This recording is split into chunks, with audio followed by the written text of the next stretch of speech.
We begin with breaking news out of Minnetrista tonight. A baby is in critical condition after an SUV fell through the ice on Lake Minnetonka. It happened just after 5 o'clock this evening in an area called the Narrows. Investigators say 2 adults, a 2-year-old girl and a 9-month-old girl were all in their SUV. The driver was on the ice taking the SUV under a bridge when the ice gave way. We have team coverage tonight. We begin with Ellen McNamara. She's tracking new information from the newsroom. Ellen? And Bill, I just learned that the 9-month-old girl who was pulled from that submerged SUV is in critical condition. Here's a live look at where she's being treated tonight. Ridgeview Medical Center in Waconia. A mom and dad, along with a 2-year-old girl, were also in the small SUV, but made it out okay. They're also at that hospital tonight. The vehicle went through the ice under County Road 44. While cars can go on Lake Minnetonka, the SUV was on the ice in a channel that drivers should not be on at all. A witness told us the dad dove down a few times desperately trying to rescue the baby, but couldn't, which is why the baby was the last one to be rescued. Paul Bardine tells us the baby looked unresponsive. As I was standing right on the hill, I was watching a small toboggan type thing that they were dragging across the ice from the hole, and I thought it was empty. And then as they came up over the rocks, I saw just this little infant laying there. Sheriff Rich Stanek tells us that 2 Good Samaritans heard all of that commotion in the channel. They called 911 and they went to help. Volunteer firefighters from Mound also responded and helped get the mom and 2-year-old out and helped the father rescue the 9-month-old. They went down, submerged, extremely cold out here, bad conditions, and they're able to rescue that little girl and bring her to the surface. She's 9 months old. Again, that little girl is in critical condition tonight at Ridgeview Medical Center in Waconia. It is not clear at this point why the parents were driving on the ice in the channel, because Sheriff Stanek says the family lives in the area and is pretty familiar with the lake. Sheriff Stanek also went on to say that right now the ice in Hennepin County is variable. It's especially unsafe under bridges. In fact, besides this story, within 2 hours, 2 other vehicles went through the ice. Everyone, though, was okay in those 2 cases. Live in the newsroom, Ellen McNamara, 5 Eyewitness News. And our prayers certainly with that family tonight. We want to know how our warmer weather today may have affected the ice conditions out there. Meteorologist Jonathan Uhas shows us now a look at ice conditions statewide. All right, we know that the ice can change from day to day, and when we have temperatures up in the 40s like we did today, that can make a dramatic difference in the ice conditions. And here in the Twin Cities today, out in Lake Minnetonka, it was about 43 degrees. Now, the area where that vehicle went through the ice is an area where that's actually a stream. It's a channel, and the problem is that the water is always running there. It's not like the lake where it's still and has a better chance to freeze, but you have running water, so that makes this area very susceptible to being very thin ice and ice that can easily break open, especially when temperatures warm up into the 40s like they did today. And so a lot of lakes here in southern Minnesota may have some spots now that have some very thin ice because of the warm conditions today, even though it's actually been pretty cold over the last week. So again, never drive in these channels like this, because you're always going to find very thin ice conditions here any time of the year. The ice never 100% safe. I'll have a look at that cold weather that's coming this way. I'll tell you about that around 10:15. And we were there just last night as Hennepin County Sheriff's deputies trained for an ice rescue on Lake Minnetonka. They were practicing rescuing snowmobilers who fall through the ice. The Sheriff's Office warns that even though it's been cold, you should never consider the ice completely safe. We'll continue to track this breaking story here on 5 Eyewitness News and online at KSTP.com. Leah? Before the cold weather arrives this weekend, there are some things that you can and probably should do to protect yourself and your family. 5 Eyewitness News reporter Naomi Peskovitz is live at Lake Nokomis tonight. And Naomi, the warmth has been a nice treat for us, especially for the U.S. Pond Hockey Tournament. But as Jonathan just mentioned, it's not going to last that long. Well, Leah, today was a dream day for all these skaters and their families, but they know what's coming. And like any good Minnesotans, they are prepared. The key now is making sure it's also warm when they get home, and that could be more slippery than you'd expect. Tyler Abbighausen took us around and around Lake Nokomis. You can't really do it on this kind of ice. It's really bumpy. Happily sliding through a Minnesota warm January day. It was really good. We just had 1 layer on today. And tomorrow, though, has hooded sweatshirts and jackets on, and we'd probably be a little different. Drastically different. And though we haven't felt it yet, it will start to pour out here and you'd feel it. Greg Ryan, owner of Ryan Plumbing and Heating in St. Paul, all men on board, can already hear what's coming. I anticipate the phones to continuously ring. With 8 field employees, Greg's expecting 30 to 50 calls an hour. Each stop varies once the cold hits. But we're going to be working full time, and everybody has been notified, all our staff has been notified that they're going to be working overtime and into the evening. You can save yourself and Greg the effort by doing some things on your own. Those cold areas of the house, maybe you want to put a blanket or something underneath the doorway, that one that you don't use. Keep the warm in and the cold out, and get your heater ready for what's on the way. Maybe you want to turn the thermostats up a little bit more this weekend before the cold gets here, so your heating system is hard and is long. And so far, no changes to the schedule because of that cold weather, though you can always hop in this warming house so that you can warm up a little bit. Coming up at 10:30, we'll have some advice from doctors just how exactly you should dress when it gets this frigid cold. Reporting live on Lake Nokomis, Naomi Peskovitz, 5 Eyewitness News.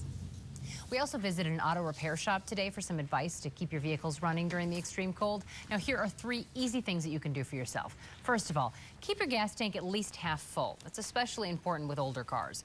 Also, make sure that you have proper tire pressure. Most cars require about 35 pounds per square inch, and for every 10 degrees we drop, you can lose a pound of tire pressure. Lastly, fill your windshield wiper fluid so that you always have a clear view when you're driving. And now here are a few other recommendations. Things that will prevent you from driving your car are going to be coolant, oil, and your battery. Your battery is very important. Most of the time, most people don't have the capacity to test their batteries at home with a device such as this. You can bring it into any service shop and they will test your battery for free. And we have all these care maintenance tips online for you, plus information on some cold weather activities, including the current ski conditions posted under links. You can also find this weekend's U.S. Pond Hockey Championship forecast in the interactive web center. For all the latest weather conditions anytime, you can download our KSTP app. Go to KSTP.com. There are disturbing new details tonight about a murder investigation in Ramsey County. Police say a hacksaw, reciprocating saw, bleach, and a pistol are just some of the 33 items collected in this brutal murder investigation. A criminal complaint says 34-year-old Stephen Johnson of St. Paul shot his wife Manya Johnson in the head, then dismembered her body and placed her remains in plastic bins. He then stored the bins at a friend's garage in White Bear Lake. The search warrants released say Johnson told police he went to Menards to buy bleach, storage tubs, and a better saw to use in the dismemberment. Johnson is facing murder charges.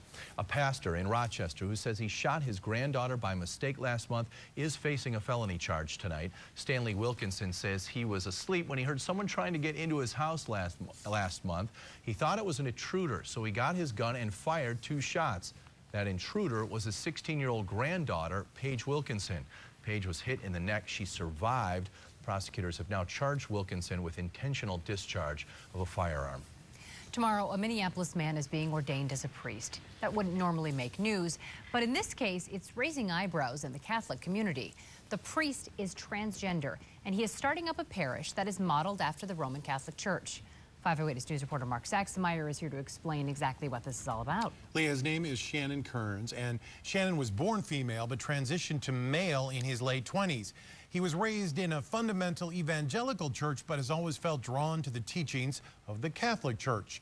Not surprisingly, though, the feeling isn't necessarily mutual. Never really felt like I identified as female. Shannon Kearns' transgender journey has brought him peace. I feel more at home in my body than I have ever. And now, the culmination of another remarkable journey. Saturday afternoon, Shannon will be ordained as the first transgender priest in one of the largest old Catholic bodies in the United States. It's an offshoot of the Roman Catholic Church with parishes in 23 states. If you really value Catholic tradition and ritual and liturgy, and you value equality and social justice, there's a place for you. The Archdiocese of St. Paul and Minneapolis has issued this statement about Shannon's ordination. This organization is neither affiliated nor in communion with the Catholic Church. Their activities are not supported. The Roman Catholic Church would never ordain someone like me. But he says that doesn't diminish his connection to the religion. It's really important for me to be able to tell other people especially folks that have felt marginalized and pushed out by the church, that God loves them just as they are. For the last 3 years, Shannon has been the youth and community coordinator at Plymouth Congregational Church in Minneapolis. I see the great integrity of his work and of his being. That touches me, and I think it touches the people of this congregation. But as for Shannon's new church, so you don't have a building? Not yet. You don't have a flock? Not yet. My guess is we're going to start in coffee houses and just meet with people. It's definitely going to be daunting, but I think that lots of folks want to be in a place where there are no barriers to membership. nationwide, there are about 50 transgender clergy in the Christian tradition. In Minnesota, there are believed to be 3 transgender clergy leaders, 2 in the United Church of Christ and 1 in a Lutheran congregation. Now, as for Shannon, who has a Master of Divinity from a theological seminary in New York, he says his new parish will be called House of the Transfiguration, which is kind of fitting when you consider that means transformation, metamorphosis. Right, but not part of the Catholic Church. No, not part of the Roman Catholic Church. Okay, Mark, thank you.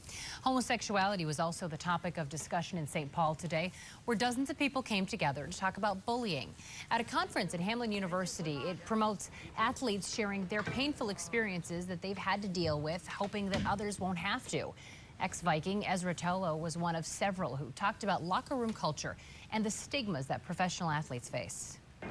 For me, playing in the NFL, you know, you can't be gay playing in the NFL. It's such a rough and tough sport. It's such a manly sport, the gladiator sport.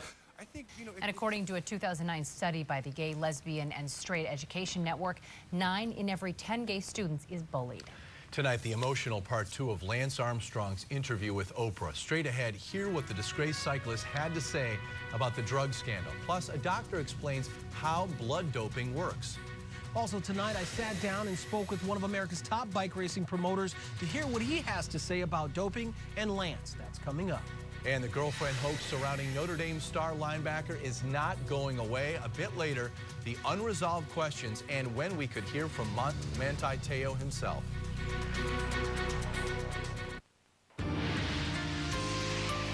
I'm meteorologist Jonathan Uas with a look at your weather. It is going to be changing. Everything we're telling you about this cold snap is all true. This is going to be a big change, especially from what we had today. We reached 41 degrees here at the Twin Cities. It was 56 at Des Moines. To our north, not quite as warm, but everybody will feel this cold blast coming up for tomorrow. The coldest air right now is still over 600 miles to our north. It's here in central Canada, but what will be unique about this is at the time that this cold air is coming down south into Minnesota, it will interact with some much warmer air, and that is going to create a lot of wind. So we could see winds tomorrow up to 45 miles per hour in the afternoon. And if you're trying to drive with some of the snow showers, it could actually become quite difficult just north and west of the Twin Cities. I'll get to more of that in just a moment. But now we have 32 degrees here in the Twin Cities, no weather problems tonight. As we get into tomorrow, the morning hours will be just fine. We'll be in the 30s, but then after about 1 o'clock, that's when that front hits. And when it does, those winds will kick up and we'll have snow showers, and those snow showers could limit visibility. Even though we're not expecting heavy snow, still that could produce some very low visibility as those snow showers are coming through. Temperatures also crashing into the mid-teens by the time we reach 5 o'clock, and then wind chill temperatures tomorrow night into Sunday morning down to 25 below zero. Actual air temperature on Sunday at 2 above, but bitterly cold temperatures heading this way. However, they're not here yet.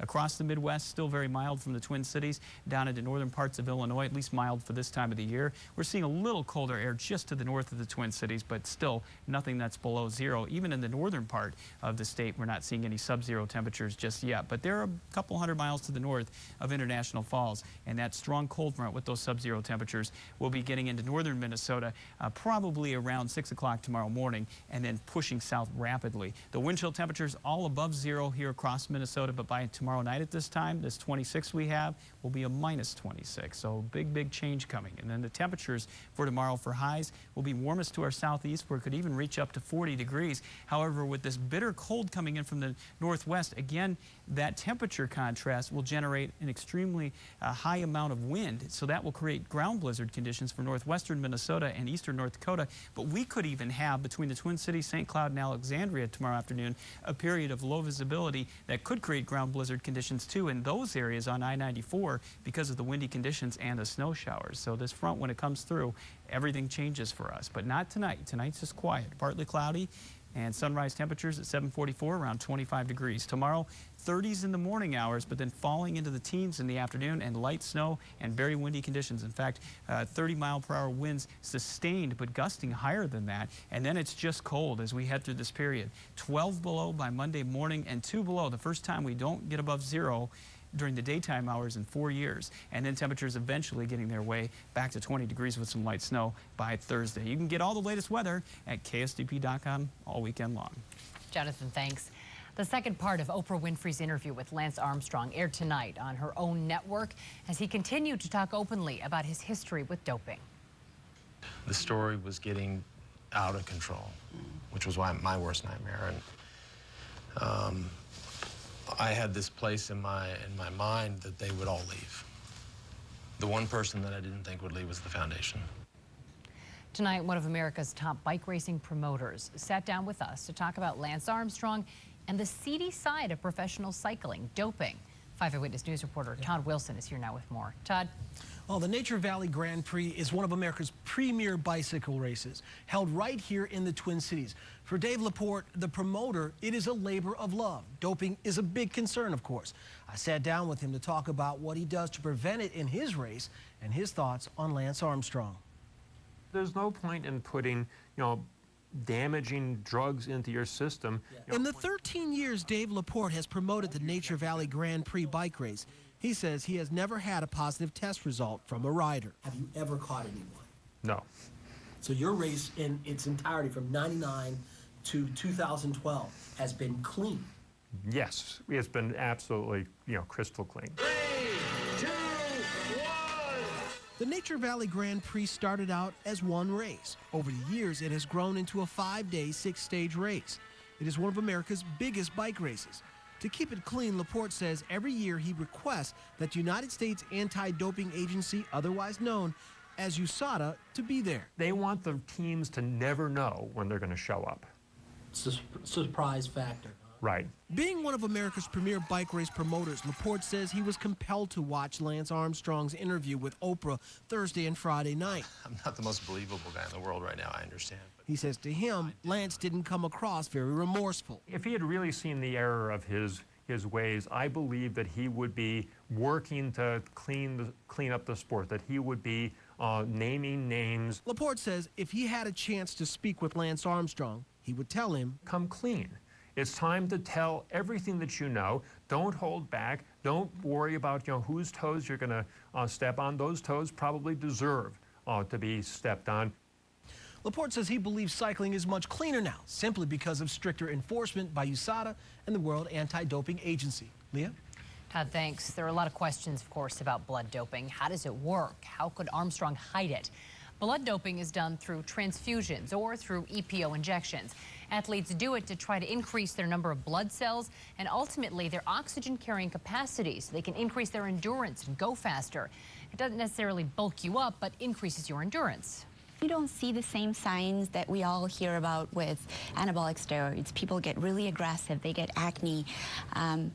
This is very subtle.